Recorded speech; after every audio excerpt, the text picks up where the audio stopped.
एक दिन विशु अपने दोस्त चंदू के घर आया। चंदू के पास आकर विशु बोला, अरे उस दिन जब मेरी बेटी तुम्हारे घर आई थी तो तुम्हारी बीवी ने पनीर मैगी मसाला बनाया था, सुना बहुत स्वादिष्ट बना था बोली। यूँ कहा चंदू। मेरी बीवी ये सब कब बनाएगी, वो भी बहुत स्वादिष्ट। तुम घर आ रहे हो सोचकर मैं ही उस चाइनीज रेस्टोरेंट में गया और उसे लेकर आया। क्या तुम्हें वो इतना पसंद आया? चलो उस पते पर चलते हैं। कहकर वो विशु को लेकर जहाँ वो पनीर मैगी मसाला बना था उस दुकान पर गया। वहाँ जाकर देखा तो वहाँ नहीं था, वो दुकान बंद था। विशु अब क्या करे, दुकान तो बंद हो गई। मेरी बेटी को पनीर मैगी मसाला चाहिए क्योंकि उसका जन्मदिन है। यूँ कहा तो चंदू। तो चलो एक काम करते हैं, किसी तरह हम लोग ही मेहनत करके वो बनाते हैं। अगर वो ठीक निकला तो ठीक, वरना मेरी पत्नी पर इल्जाम डाल देंगे। यूँ सोचकर चंदू और विशु दोनों घर पर मेहनत करके पनीर मैगी मसाला बनाए और उसे लेकर गए।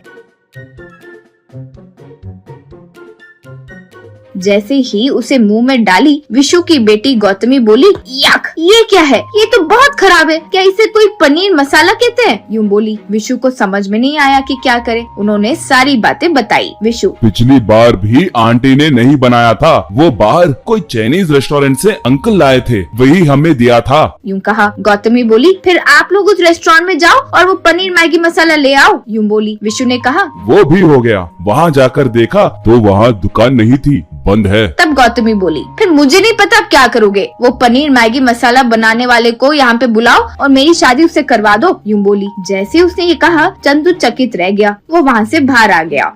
चंदू, ये क्या है भाई, तुम्हारी बेटी पागल है क्या? चाइनीज होटल वाले रसोइये से शादी करना चाहती है? यूँ कहा। तब विशु, क्या करूँ भाई, वो बहुत पर्टिकुलर है, हमें तो उसकी बात सुननी पड़ती है, लेकिन वो हमारी बात बिल्कुल नहीं सुनती। नाराज हुए बस वो अपने आप घर की छत निकाल देती है। यूँ कहा। तब चंदू, वो क्या है? क्या अब तुम सच में उस चाइनीज होटल वाले से शादी कराने जा रहे हो? तब विशु, अब क्या बोलूं भाई, पहले पता लगाते हैं कि वो कहाँ है। कहकर दोनों मिलकर उसे ढूंढना शुरू किए।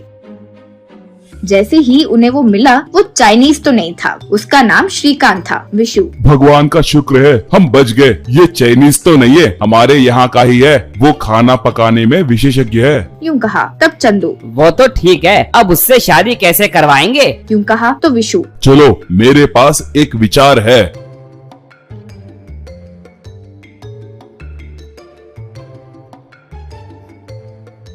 कहकर श्रीकांत से विशु, बेटा हमारे घर में एक छोटा समारोह है, हमें 50 लोगों के लिए पनीर मैगी मसाला बनवाना है, क्या तुम बनाओगे? तब श्रीकांत, मैं बाहर खाना नहीं बनाता हूँ सर, मैं सिर्फ होटल्स में खाना बनाता हूँ। यूँ कहा। विशु, हमारा घर भी होटल जैसा ही है बेटा, दरअसल हम होटल खोलने की सोच रहे हैं। सबसे पहले आप सैंपल की तौर पर पनीर मैगी मसाला बनाओ। कहकर उसे घर ले गए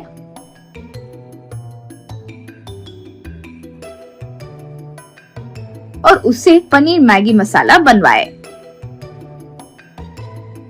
वो खाकर गौतमी, हाँ मुझे तो ये बहुत अच्छा लगा। यूँ बोली। तो विशु, क्या उससे शादी की बात करे? यूँ कहा। तब गौतमी, शादी नहीं कुछ नहीं, उसके साथ मिलकर अच्छा होटल बिजनेस शुरू कीजिए, हम बहुत सफल होंगे। यूँ बोली। तो विशु, तुम क्या कह रहे हो? तब गौतमी, हाँ पिताजी, जब से आप रिटायर हुए हो आपको बहुत बोर हो रहा है ना, इसीलिए मैं आपसे एक अच्छा होटल बिजनेस शुरू करवाना चाहती थी। यूँ बोली। तो विशु बहुत खुश हुआ।